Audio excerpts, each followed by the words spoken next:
আছে।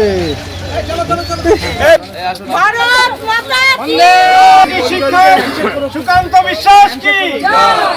শিক্ষক সুকান্ত বিশ্বাস ভারতীয় জনতা পার্টি প্রার্থী কি? সুকান্ত বিশ্বাস ভারতীয় জনতা পার্টি প্রার্থী কি? ভারত মাতা কি? ভারত মাতা কি? ভারত মাতা কি? ভারত মাতা কি? জয় শ্রীরাম, জয় শ্রীরাম। भारत माता की जय, भारत माता की जय, सुकांत विश्वास की जय। बीजेपी जिंदाबाद, जिंदाबाद, जिंदाबाद, जिंदाबाद, जिंदाबाद, जिंदाबाद, जिंदाबाद। भारत माता की जय, नरेंद्र मोदी की जय, वंदे मातरम, वंदे मातरम।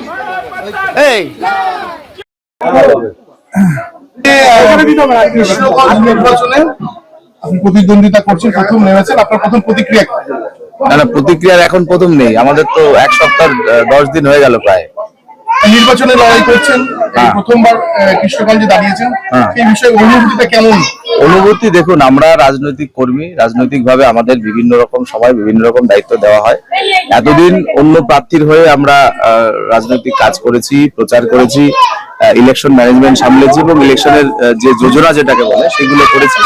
এবারে দল আমাকেই দায়িত্ব দিয়ে দিয়েছে, অর্থাৎ আমাকেই ফেস করে দিয়েছে।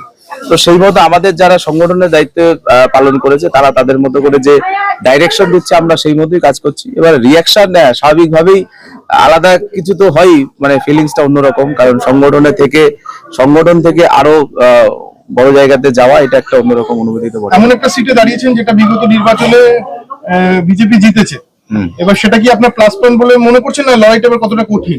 দেখুন, রাজনৈতিক লড়াই প্রতি মুহূর্তে আপডেটেড হতে থাকে। যে কোনো পরিস্থিতিতেই আমরা সমস্ত পরিস্থিতির মোকাবেলা করার জন্য প্রস্তুত আছি। এখানে কোন সিটি আমি মনে করি যে মানুষ ডিসাইড করে, পলিটিক্যাল পার্টি তারা তো প্রচার করবে। আপনি তৃণমূলের যারা ক্যান্ডিডেট বা নেতৃত্ব তাদের কাছে জিজ্ঞেস করলে তারা বললে আমরা 50,000 ভোটে জিতছি, আমাদের কাছে বললেও আমরা জিতবো। কিন্তু আমার বিষয় হচ্ছে যে এখানে যারা সাধারণ মানুষ তাদের কাছে আপনারা জিজ্ঞেস করুন, তারা পরিষ্কারভাবে বলে দিবে যে এখানে যেভাবে একটা সময় তৃণমূলের প্রয়াত বিধায়ক সন্ত্রাস সৃষ্টি করেছিল, একই কালচার আবার যিনি নতুন প্রার্থী হয়েছেন তিনিও আনার চেষ্টা করছেন। মানুষ এটাকে কোনোভাবেই মেনে নেবে না, কারণ কৃষ্ণগঞ্জের মানুষ শান্তিপ্রিয় মানুষ, তারা শান্তি চায়। বোম বারুদের রাজনীতি থেকে তারা মুক্তি পেতে চেয়েছে বলেই বিজেপিকে এনেছিল। সেই মতো ভাবেই আমাদের সাধারণ মানুষের প্রতি আস্থাশীল আমরা আছি, তারা সেভাবেই ডিসাইড করছেন। এবং আপনারা তো দেখুন, ছোট একটা বৈঠক আমাদের 5টা বুথের বুথ সভাপতি নিয়ে, সেখানে আপনি দেখুন একটা র্যালির মতো লোকজন হয়ে গেল। এরা কারা? এরা সাধারণ মানুষ, এরা কেউ বিজেপির যে সংগঠনের দায়িত্বে রয়েছে এরকম কেউ নেই। আমাদের অনলি বুথ সভাপতি এবং শক্তি প্রমুখ আর শক্তি প্রমুখের ইনচার্জ, এদেরই নিয়ে বৈঠক, বাকিরা সাধারণ মানুষ চলে এসেছে। এই মানুষগুলো এরা কি চাইছে? আর সেই তৃণমূলের সন্ত্রাস তারা ফেরত চায়। সন্ত্রাসমুক্ত নির্বাচন এবার হবে কি মনে করছো? সেটা তো ইলেকশন কমিশনের কাজ। আমরা তো দাবি রাখছি সন্ত্রাসমুক্ত নির্বাচন হোক, এবং যারা শাসকের ভূমিকায় থাকে তাদের কাজ। মানুষকে অভয় কেন তারা দিতে পারছে না, আমি তো এটা বুঝি না। তৃণমূল কংগ্রেসকে কেন মানুষ, সাধারণ মানুষ কেন বলে যে নির্বাচনটাকে নির্বাচনটা শান্তিপূর্ণ হওয়ার জন্য নির্বাচন। সংবিধান কি বলেছে? নির্বাচন অবাধ হতে হবে। এখানে আমরা অবাধ নির্বাচনের দাবিতে লড়াই করছি, অর্থাৎ মানে এটা কেন তৃণমূল কংগ্রেস কেন করে বা কেন করছে আমি জানি না। আচ্ছা, এলাকায় কোন কোন বিষয়গুলো আপনি যদি জেতেন তাহলে কোন বিষয়গুলো উন্নয়নের প্রতি আপনি নজর দেবেন? না, যদি জিতি বলে আমার প্রশ্ন নেই। আমি এখানে দলের একজন কর্মী হিসাবে যত কার্যক্রম হয়েছে পরপরই বলেছি, আমাদের বিজেপির প্রার্থী হচ্ছে এখানে আমাদের পদ্মফুল, এবং আমরা নরেন্দ্র মোদীজির আদর্শের উপরে দাঁড়িয়ে, তার বক্তব্যের উপরে দাঁড়িয়ে মানুষের কাছে ভোট চাইবো। সেভাবে আমরা জিতবো, এটা নিয়ে কোনো প্রশ্ন নেই। এবং জয়ের পরে যেটা মূল লক্ষ্য থাকবে, সংগঠনের একদম গ্রাসরুট লেভেলের মানুষের যে ডিমান্ড আছে সেই ডিমান্ডকে গুরুত্ব দিয়ে পাড়া বৈঠক করে তাদের যে কাজগুলো করা দরকার সেটা একদিকে চলবে, অন্যদিকে ডেভেলপমেন্ট কৃষ্ণগঞ্জ তৈরি করার জন্য বিধানসভায় দাঁড়িয়ে কৃষ্ণগঞ্জের মানুষের যে ডেভেলপমেন্ট গুলো করা উচিত, বড় ডেভেলপমেন্ট যেগুলোকে বলে, যেমন যার মধ্যে সুপার স্পেশালিটি হসপিটাল, এই ধরনের পরিকল্পনা করার জন্য 100% আমি চেষ্টা করব। একটা কথা হচ্ছে যে সবচেয়ে বড় কথা হচ্ছে আপনার সাথে মূল লড়াইটা কার হবে? তৃণমূল, কংগ্রেস, সিপিএম এবং শোনা যাচ্ছে আইএসএফ এর সম্ভবত প্রার্থী থেকে। আইএসএফ এর এসসি ক্যান্ডিডেট কি করে হয়? আইএসএফ মানে কি আপনারা বলুন? তারা আবার এসসি তো হতে পারে না, এসসি তো হিন্দুদের মধ্যে এসসি এসটি, তো সেখানে আইএসএফ কি করে হলো? আর তাহলে মূল লড়াইটা কার সাথে হবে? মূল লড়াই নীতি আদর্শের সঙ্গে মানে অ্যান্টি নীতি আদর্শের লড়াই। এখানে নীতি আদর্শ যাদের আছে তারা বিজেপি কে সাপোর্ট করছে, আর যাদের অ্যান্টি নীতি আদর্শ আছে তারা তৃণমূল কংগ্রেসকে সাপোর্ট করছে। ফলে সত্যের সঙ্গে মিথ্যার লড়াই, বাস্তবের সঙ্গে অবাস্তবের লড়াই, ন্যায়ের সঙ্গে অন্যায়ের লড়াই। এখানে ন্যায় জিতবে, সত্য জিতবে, মানুষ জিতবে। আর সবচেয়ে বড় কথা, নির্বাচনে প্রশ্নটা আপনাকে এইটাই কারণ হচ্ছে যে একদম প্রান্তিক এলাকায় আপনি নির্বাচনে লড়ছেন, যেখানে মানে বেশ কিছু জায়গায় ফেন্সিং এরও অভাব আছে। সেই কারণে ক্রমাগত বাংলাদেশি ঢুকছে বলে আপনাদের দলই অভিযোগ করছে। এই বিষয়টাকেও কি আপনি গুরুত্ব দেবেন, যাতে এই যে ক্রমাগত বাংলাদেশি দুষ্কৃতি ঢুকে বলে গ্রামীণ এলাকার মানুষ?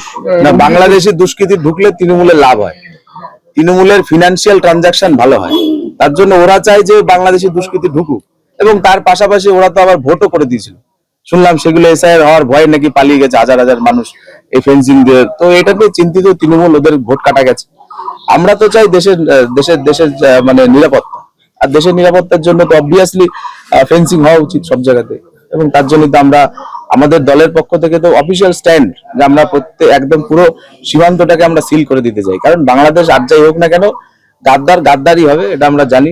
যে কোনো সময় তারা সুযোগ পেলে যে বুমেরাং হবে না, এর কোনো গ্যারান্টি কেউ দিতে পারে। এসআইআর ফলে বেশ কিছু হিন্দু ভোটারেরও নাম বাদ দিয়েছে, সেগুলো কি মানুষ? এটা প্রথম থেকে মমতা ব্যানার্জি স্টেটমেন্ট দিয়ে বলেছিলেন যে রাজ্য সরকারের কর্মচারী যারা এসআইআর এর কাজে নিযুক্ত হবেন তারা কেউ যেন ভুলে না যান বেতন রাজ্য সরকার দেয়। অর্থাৎ মমতা ব্যানার্জির পৈতৃক ভিটেবাটি বন্ধক দিয়ে তিনি বেতন দেন, এটা তিনি প্রথমবার তিনি বলে দিয়েছিলেন।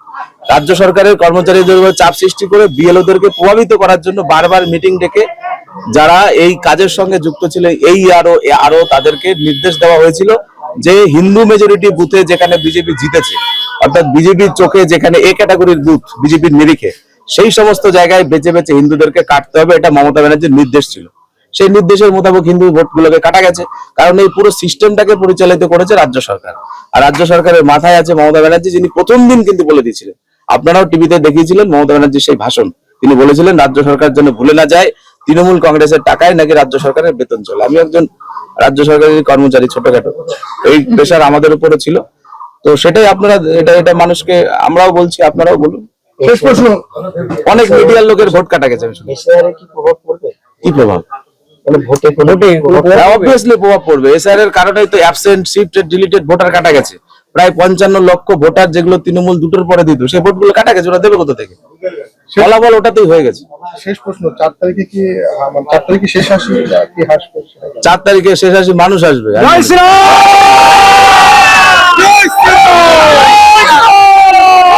কোন ক্রিমিনাল নয় যে হাতে বন্দুক নিয়ে পঞ্চায়েত ভোট করিয়েছে, এই ধরনের মানুষ যেন শেষ আসি না হাসে, সেটা দায়িত্ব মিডিয়াকেও নিতে হবে। শুধুমাত্র আমাদের নিলে হবে না, কারণ এরা মিডিয়ার কণ্ঠ রোধ করতে চায়। ভারত মাতা কি!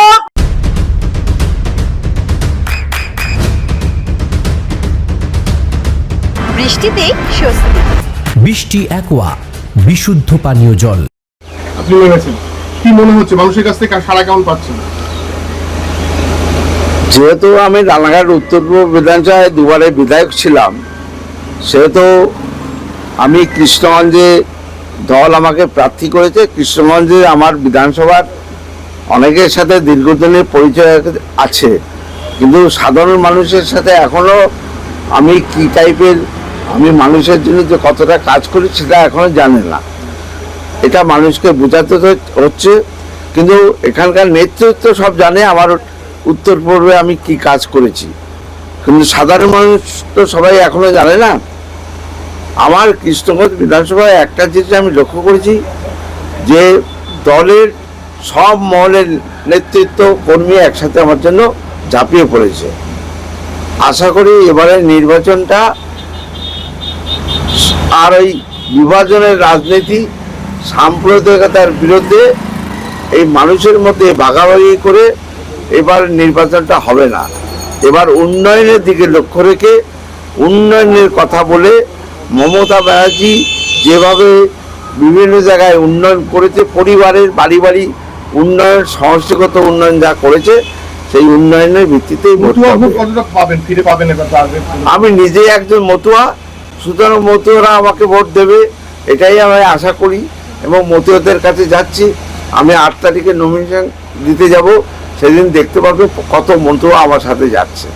সবচেয়ে বড় কথা যে আপনি এর আগেও নির্বাচনে প্রতিদ্বন্দ্বিতা করেছেন, জয়ী হয়েছেন, আবার একবার পরাজয়ের মুখ দেখতে হয়েছে। দুবার জিতেছি, একবার হেরেছি। এই যে সাম্প্রদায়িক বিভাজনের জন্য, উন্নয়নের ভিত্তিতে ওরা লড়াই করে না তো, কারণ ওরা কোনো মানুষকে উন্নয়ন দেয় না বিজেপি, আর উন্নয়নের কথা বলেও না, উন্নয়নের ভিত্তিতে লড়াই করে না। ওরা একবার ভোট নিয়ে আর মানুষের কাছে ফিরে আসে না, দেখাও করে না। কিন্তু আমি, দল আমাকে প্রার্থী করেছে, আমি একজন সমাজসেবক হিসাবে বিধায়ক হলে আমি এই এলাকায় উন্নয়নে ভরিয়ে দেবো এবং মানুষ যেটা কল্পনা করতে পারি সেটা করে দেখাবো। আর প্রথম যদি জেতেন প্রথম কোন কাজগুলো করবেন বলে? প্রথম আমি বিভিন্ন জায়গায় ঘুরছি, যে যাদের প্রয়োজন যেটা সেটা আমাকে বলছে, আমি নোট করে রাখছি। এরপরে জিতার পর আমি প্রায়োরিটি ভিত্তিতে পরপর করে দেবো। একদম বর্ডার সংলগ্ন এলাকা, সেখানে মানুষের বেশ কিছু যোগাযোগ, কানেক্টিভিটি সহ বিভিন্ন রকম সমস্যা থাকে, সেই ব্যাপারগুলো নিরসনের জন্য কি উদ্যোগ নেবেন আপনি? যদি দেখুন, আমি আগে যে কেন্দ্রে বিধায়ক ছিলাম সেখানেও বর্ডার, 0 পয়েন্ট বর্ডারে আমি থাকি, আমার নিজের বাড়িটাও 0 পয়েন্ট বর্ডারে। সুতরাং বর্ডারে যে কি সমস্যা হয় সেটা আমি ভালোভাবেই জানি। বর্ডারে অনেক মানুষ, বর্ডারের যারা তার কাটার ভিতরে আছে তাদেরকে ভোটার কার্ড জমা রেখে বাইরে আসতে হয়। 6টার পরে গেলে বর্ডারে যারা পাহারা দেয় তারা খুব সমস্যা করে। মানুষ মনে হয় কি যে একটা দ্বীপের মধ্যে আছে, যে দ্বীপের সাথে সমুদ্র ছাড়া আর কোনো সম্পর্ক নেই। বর্ডারের ভিতরের মানুষও সেইভাবে খুব কষ্টে দিন যাচ্ছে তাদের। সুতরাং বর্ডারের সমস্যাটা আমি নিশ্চয়ই বিদায় হওয়ার পরে দেখব। আমি আগে যে কেন্দ্রে ছিলাম সেই কেন্দ্রেও দেখেছি। প্রচারের এই তো আস্তে আস্তে গরমও বাড়ছে, প্রচারের পাওয়ার মিলটা কি খাচ্ছেন? সকালবেলা কি খাচ্ছেন বা দুপুরে কি? পাওয়ার মিল বলতে আমি চিরকালই মাছ মাংস খাই না, হালকা খাই, হালকা জিনিস, যেমন ভাত ডাল সবজিটাই আমি খাই এবং সারাদিনে একবারই খাই ভাত ডাল সবজি। রাতে রুটি খাই সবজি দিয়ে, আর সকালবেলা কখনো ছাতুর জল বা হালকা লাইট যেগুলো খাই। আর প্রচারে বেরিয়ে এখনো শুরু করিনি, ফুল প্রচার কাল থেকে শুরু হবে। প্রচারে বেরিয়ে গ্লুকন-ডি এইসবই খাবো, আর কি হবে। আচ্ছা বলছি, পেশা কি আপনার? পেশা বলতে আমি রেলে চাকরি করতাম, 19.5 বছর রেলে চাকরি করেছি। মাত্র 6 মাসের জন্য পেনশন না নিয়ে আমি মানুষের সেবায় নিয়োজিত হয়েছি এবং আমি পেনশন পাই না। এখন আমার বাবার একটা বিড়ির কারখানা ছিল ছোটোখাটো, সেইটার পরেই আমার সংসার চলে। বাবা এক্সপায়ার হওয়ার পর আমি রেলের চাকরি রিজাইন দেওয়ার পর ওই বিড়ির ব্যবসা নিয়ে আমাদের ছোট্ট ফ্যামিলির সংসার চলে। আচ্ছা, এসআইআর এর জন্য অনেক নাম বাদ যাচ্ছে, অনেক সমস্যা হচ্ছে, বিষয়টা কি বলবেন? এসআইআর যেভাবে বৈধ ভোটারের নাম বাদ দিয়েছে, রোহিঙ্গাদের তালাবো এই নাম করে মানুষের কাছে বার্তা দিয়েছে 1 বছর ধরে। শুভেন্দু অধিকারী, অমিত শাহ এরা রোহিঙ্গা বলে, কিন্তু আলটিমেটলি দেখা গেল এই রোহিঙ্গাদের তালাবার নাম করে খসড়া ভোটার লিস্ট যখন বেরোয়, সেই খসড়া ভোটার লিস্টে কিন্তু তাদের কারোর নাম বাদ যায়নি, যেহেতু তারা এখানে জন্মান্তর থেকে এখানে বসবাস করে, পূর্বপুরুষ থেকে বসবাস করে। সুতরাং কি করে এই যে রোহিঙ্গা বলেছি, তা মুসলিমদের নাম কি করে বাদ দিতে হয়, সেই জন্য ষড়যন্ত্র করে হয়তো কারোর মেয়ে আগে টাইটেল ছিল বাপের বাড়ি মন্ডল, এখন হয়তো বিবি হয়েছে, নাম কাটিং।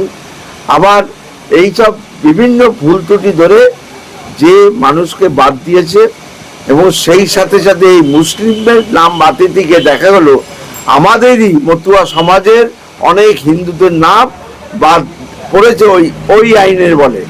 সুতরাং একদিকে ওপার বাংলা থেকে আগত ছিন্নমূল মানুষেরা যেভাবে যন্ত্রণায় ভুগছে, তারাই তো ওই ভোটার কার্ড, ওই আধার কার্ড নিয়েই তো ওরা ভোট দিয়েছিল, বা অনেকেই ভারতীয় জনতা পার্টিকে, আর তারাই নির্বাচিত হয়ে জিতে ওদেরকে, আমার এই মানুষকে, নাগরিকদের প্রমাণ চাইছে তাদের এখানে বসবাস করে কিনা, বৈধ ভোটার কিনা, এগুলোর প্রমাণ চাইছে।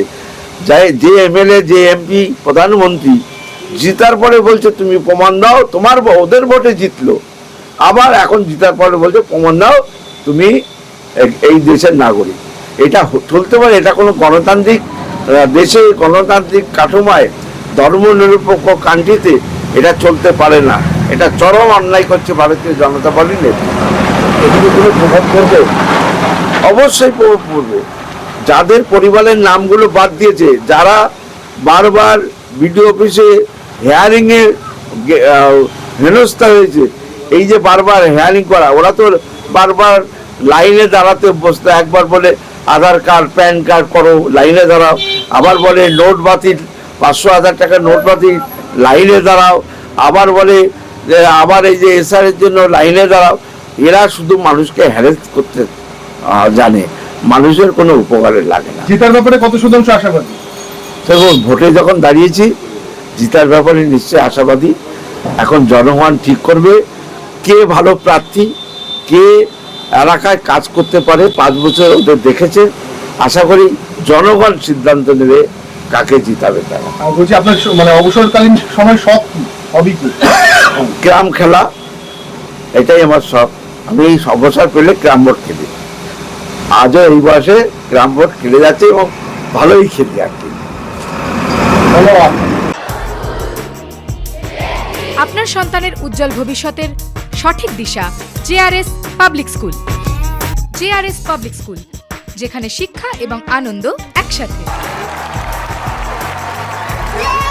JRS public school has an excellent team of teachers for the holistic development of your child. আপনার সন্তানের উজ্জ্বল ভবিষ্যতের একমাত্র ঠিকানা জেআরএস পাবলিক স্কুল। আপনি কোথায় ইনভেস্ট করবেন, কেন করবেন, বুঝতে পারছেন না তো? সঠিক গাইডলাইন পেতে আজই আসুন নদিয়ার চাকদাতে নিবেদিতা প্রাইভেট লিমিটেডে। Nivedita private limited, marketing and distribution service. Balcony বা সিঁড়ির রেলিং, মডিউলার কিচেন বা ড্রয়িং রুম, এক কথায় আপনার স্বপ্নের বাড়িকে করে তুলুন আরো সুন্দর। Chakdah ply centre, gorgeous look বা কোয়ালিটি সবে 3 number 1 Chakdah ply centre. Chakdah ply centre, KBM, Chakdah, Nadia. হোমওয়ার্কটা করেছো? হ্যাঁ স্যার। এ বাবা, ভুল করেছো কেন? চোখে কেমন ঝাপসা দেখছি, লিখতে আর পড়তে খুব সমস্যা হচ্ছে। চাকদার মডার্ন অপটিক্স থেকে ভালো চোখের ডাক্তার দেখিয়ে নাও। প্রতিদিন প্রকৃত চোখের ডাক্তার ও দৃষ্টি বিশেষজ্ঞ মডার্ন অপটিক্স চাকদহে। নদিয়া জেলার সবথেকে বড় বিল্ডার্স চাকদার মা মনসা বিল্ডার্স, রড ও সিমেন্টের পাইকারি ও খুচরো বিক্রেতা। মা Manasa builders, Padmabila, Chakdah, Nadia. Room rate মাত্র 1500 টাকা থেকে স্টার, খাওয়া দাওয়া রিজনেবল প্রাইস। নদিয়ার একমাত্র 3 স্টার ক্যাটাগরি হোটেল এনবি সোনার বাংলা হোটেল, কল্যাণী এইমসের ঠিক উল্টো দিকে, কল্যাণী, নদিয়া। নদিয়ার একমাত্র অথরাইজড ডিস্ট্রিবিউটর ঘোষ কমিউনিকেশন, থানার মোড়, চাকদা, নদিয়া।